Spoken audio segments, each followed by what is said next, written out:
Hello student, next આપણે unit 3ની અંદર elements of literature review કરવા માટેના કયા એલિમેન્ટ્સ હોય છે તો એમાં ઇન્ટ્રોડક્શન, બોડી એન્ડ કન્ક્લુઝન એટલે કે રિવ્યૂ ઓફ લિટરેચર છે 3 ભાગનું બનેલું હોય છે. એમાં ઇન્ટ્રોડક્શન, બોડી અને કન્ક્લુઝન. તો રિવ્યૂ ઓફ લિટરેચર શું હોય? રિવ્યૂ ઓફ લિટરેચર કોઈપણ એક સ્ટડીનું કોઈપણ એક આખું રિસર્ચ થયું હોય એનું શોર્ટમાં હોય છે. તો એમાં પહેલાં શરૂઆતમાં ઇન્ટ્રોડક્શન હોય છે એટલે બોડીની અંદર આખા રિસર્ચની અંદર કઈ રિસર્ચ ડિઝાઇન યુઝ થઈ, કઈ મેથડ, કયું ડેટા કલેક્શન્સ ટૂલ, કયા સેમ્પલ હતા, કયા સેટિંગ્સ હતું, એ બધું આવે. અને થર્ડ કન્ક્લુઝનમાં એનું રિઝલ્ટ શું આવ્યું, રિઝલ્ટ પોઝિટિવ નેગેટિવ શું આવ્યું. તો આખું 3થી બનેલું રિવ્યૂ ઓફ લિટરેચર છે 3 પાર્ટના બનેલા હોય છે: ઇન્ટ્રોડક્શન, બોડી એન્ડ કન્ક્લુઝન. પછી છે points to be kept in mind when doing literature review. જ્યારે આપણે લિટરેચરલ રિવ્યૂ કરતા હોય ત્યારે આપણા માઇન્ડમાં શું હોવું જોઈએ?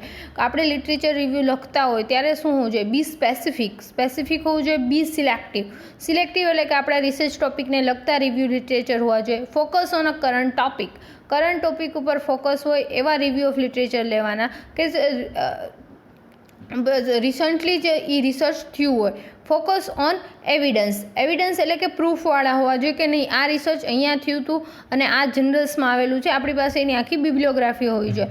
રેફર ઓરિજિનલ સોર્સિસ છે એને રિલેટેડ હોવું જોઈએ. અને અવોઇડ અબ્રિવેશન.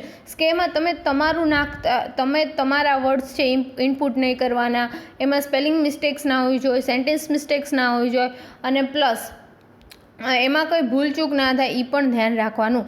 તો કોઈ બી લિટરેચર રિવ્યૂ છે એ જ્યારે આપણે કરતા હોય ત્યારે આ 6 પોઈન્ટ છે: be specific, be selective, focus on current topic, focus on evidence, refer original sources and avoid એબ્રેવેશન્સ.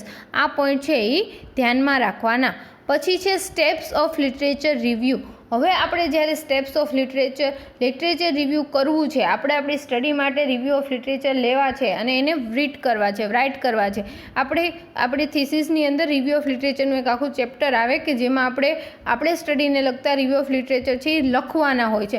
તો એના માટેના સ્ટેપ્સ ક્યાં હોય છે? તો first, understanding the concept of research problem and identify the key search term.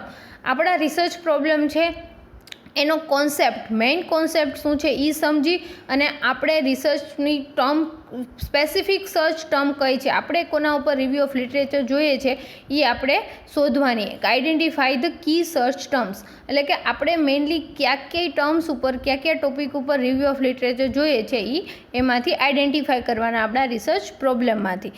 The key search term serve as a foundation for the overall search of literature. આખું જે આપણે લિટરેચર સર્ચ કરવા છે એમાં જે કી ટર્મ્સ છે એ આપણને ફાઉન્ડેશન, પાયો આપે છે. These search terms may be elements that are include in the problem statement, variables that appear in the search questions. આ ટર્મ્સ એવી હોય છે કે આપણા એલિમેન્ટ્સ, રિસર્ચ પ્રોબ્લેમના એલિમેન્ટ્સ હોઈ શકે છે, રિસર્ચ પ્રોબ્લેમના વેરિયેબલ્સ હોઈ શકે છે, અથવા તો આપણો રિસર્ચ ક્વેશ્ચન પણ હોઈ શકે છે. તો એટલા માટે આપણે આઇડેન્ટિફાઈ કરવાની કે આપણે કયા વર્ડ્સ છે, કયા ટર્મ્સ છે એની ઉપર રિસર્ચ રિવ્યૂ જોઈએ છે.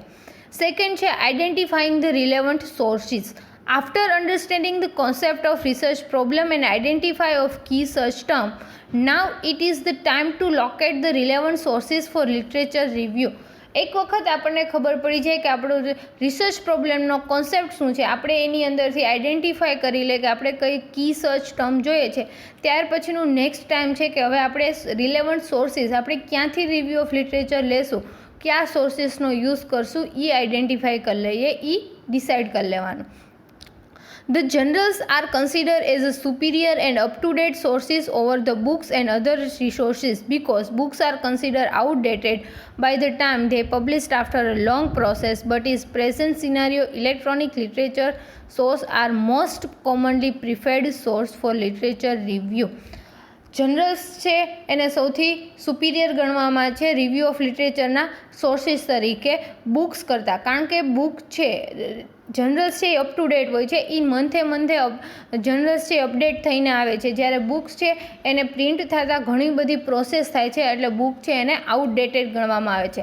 પણ નાવડેઝ અત્યારના દિવસોમાં જે ઇલેક્ટ્રોનિક સોર્સિસ છે એનો લિટરેચર સોર્સ તરીકે સૌથી વધારે યુઝ થાય છે અને સૌથી પ્રિફર્ડ થાય છે. કારણ because of easy and quick access of vast amount of research data based than manual search. કારણ કે ઇલેક્ટ્રોનિક રિસોર્સિસ ઉપર આપણને થોડાક ટાઈમમાં ઝડપથી ઘણો બધો ડેટા છે એ મળી રહે છે મેન્યુઅલ સર્ચ કરતાં. આપણે રિસર્ચ જનરલ્સમાં ને એમાં બુક્સમાં સર્ચ કરીએ એના કરતાં આપણને ઇન્ટરનેટ ઉપર બહુ બધી ડેટાબેઝ છે રિસર્ચને લગતો મળી જાય છે. થર્ડ છે searching the literature. Having a select relevant sources of literature review, the next step is to identify in structured way the appropriate and related informations. એક વખત રિલેવન્ટ સોર્સ છે એ આપણને ખબર પડી જાય કે આપણે ઇલેક્ટ્રોનિક સોર્સ કે પ્રિન્ટેડ સોર્સ જનરલ્સ કે કેમાંથી આપણે રિવ્યૂ ઓફ લિટરેચર લેવા છે, પછી આપણે જે સર્ચ છે, જે રિવ્યૂ ઓફ લિટરેચર છે એને રિલેટેડ ઇન્ફોર્મેશન છે એ બધી સર્ચ કરવાની. આપણે જે રિસર્ચ છે એને રિલેટેડ અપ્રોપ્રિએટ ઇન્ફોર્મેશન છે એ સર્ચ કરવાની. Nowadays, searches are undertaken most commonly using computer and electronic database. અત્યારના દિવસોમાં જે સર્ચ છે એ કોમ્પ્યુટર અથવા ઇલેક્ટ્રોનિક ડેટાબેઝ દ્વારા કરવામાં આવે છે. Therefore, identify and use the keywords is a most critical act in the literature search. એના માટે લિટરેચર સર્ચ માટે આપણે રિવ્યૂ ઓફ લિટરેચર સર્ચ કરવા હોય, શોધવા હોય તો એના માટે જે કીવર્ડ્સ છે એનો યુઝ કરવો અને આઈડેન્ટિફાય કરવો સૌથી વધારે જરૂરી છે અને એ સૌથી વધારે ક્રિટિકલ છે.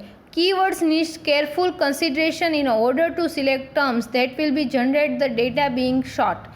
કીવર્ડ્સ છે એમાં આપણે કેરફુલ કન્ડિશન કરવું પડે કે આપણે જે કીવર્ડની સિલેક્ટ ટર્મ્સ છે એ આપણે કયા ડેટાબેઝ ઉપર આપણે સર્ચ કરીએ છીએ.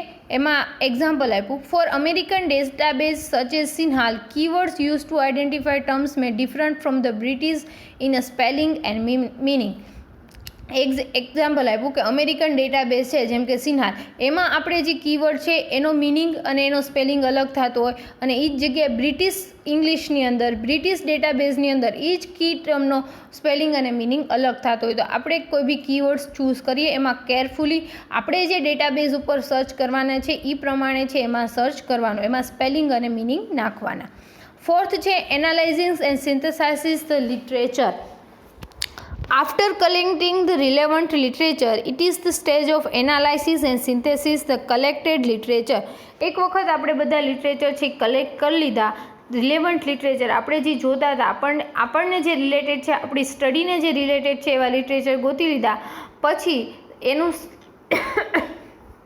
પછીનું સ્ટેજ છે કે જેટલા રિલેવન્ટ કલેક્ટેડ લિટરેચર છે એને એનાલિસિસ કરવું અને સિન્થેસિસ કરવું. The most popular and simple method is treated as the preview questions, read and summarize, PGRS system. સૌથી મોસ્ટ ઇમ્પોર્ટન્ટ સિસ્ટમ છે એનાલાઇઝિસ અને સિન્થેસાઇઝિંગ લિટરેચર કરવા માટે. Preview, questions, read and summarise. પહેલાં આખું જ વાંચી લો, પ્રિવ્યૂ કરી લો, પછી એમાં ક્વેશ્ચન પૂછો. આપણે જે ક્વેશ્ચન પૂછવાના છે, આપણા લિટરેચરને જે જરૂર છે એવા ક્વેશ્ચન કરો, એને પાછું રીડ કરો, ક્વેશ્ચનના આન્સર મળી જાય, પછી સમરાઇઝ કરવાનો. એટલે PQRS સિસ્ટમ છે એનો સૌથી મોસ્ટલી વધારે યુઝ થાય છે. ફિફ્થ છે writing the literature review. Writing the literature review. This is final step of literature review after completing the adequate appraisal of literature. આપણને જેવા જોઈએ છે, જેટલા જોઈએ છે એટલા લિટરેચર મળી ગયા પછી આ ફાઇનલ સ્ટેપ છે રિવ્યૂ ઓફ લિટરેચરનું. It is time to give a serious thought about how to write a literature review. હવે એ ટાઈમ છે કે આપણે સિરિયસલી વિચારીએ કે આપણે રિવ્યૂ ઓફ લિટરેચર કઈ રીતના લખી શકીએ. Avoid long and confusing words. જ્યારે રિવ્યૂ ઓફ લિટરેચર લખતા હોય તો એની અંદર લોંગ અને જે કન્ફ્યુઝ કરે એવા વર્ડ્સ છે એ અવોઇડ કરવાના. Keep statement short with one clear message. એક સેન્ટેન્સથી એક મેસેજ મળતો હોય એટલો ક્લિયર અને શોર્ટ રાખવાનું એક આખું સેન્ટેન્સ અથવા statements. The spelling and grammar must get attention. Spelling અને ગ્રામરમાં ક્યાંય ભૂલ હોવી ના જોઈએ. Some important elements that need to be included in literature review. ઘણા એવા ઇમ્પોર્ટન્ટ એલિમેન્ટ્સ છે જે આપણે લિટરેચર રિવ્યૂની અંદર ઇન્ક્લુડ કરવા પડે. આપણે આગળ પણ એલિમેન્ટ્સ જોયા એ જ. Primary and introduction, body and conclusion should be included in literature review. Literature રિવ્યૂની અંદર ઇન્ટ્રોડક્શન, બોડી એન્ડ કન્ક્લુઝન આ 3 એલિમેન્ટ્સ છે એ ઇન્વોલ્વ થવા જોઈએ. આગળ મેં કીધું એમ જ ઇન્ટ્રોડક્શન એટલે કે આખું રિસર્ચનું ઇન્ટ્રોડક્શન હોય કે એનું પ્રોબ્લેમ સ્ટેટમેન્ટ શું છે, કેના દ્વારા કરવામાં આવ્યું, કઈ સાલમાં કરવામાં આવ્યું અને ક્યાં પબ્લિશ થયું. ત્યાર પછીનું બોડીની અંદર કઈ research design, research method, data collection method, sampling technique, કઈ રીતના એનાલિસિસ કર્યું, ઇન્ટરપ્રિટેશન્સ કર્યું, કોમ્યુનિકેશન્સ કર્યું, એ બધું આવે. અને થર્ડ છે કન્ક્લુઝનની અંદર આખા રિસર્ચનું કન્ક્લુઝન શું આવ્યું, રિઝલ્ટ શું આવ્યું અને ફાઇન્ડિંગ શું આવ્યું એ લખવામાં આવે છે. તો લિટરેચર ઓફ રિવ્યૂની અંદર આપણે આ 3 એલિમેન્ટ્સ છે એ ઇન્ક્લુડ કરવાના. તો આ આખું ત્રીજું યુનિટ લિટરેચર ઓફ રિવ્યૂ, જેની અંદર ડેફિનેશન, પર્પઝ, ઇમ્પોર્ટન્સ, ત્યાર પછી એના સોર્સિસ જોયા, પછી એના એલિમેન્ટ્સ જોયા અને છેલ્લે આખું સ્ટેપ્સ જોયા, પ્રોસેસ જોઈ કે રિવ્યૂ ઓફ લિટરેચર છે એ કઈ રીતના કરવાની. તો એમાં મેઇનલી 5 સ્ટેપ છે.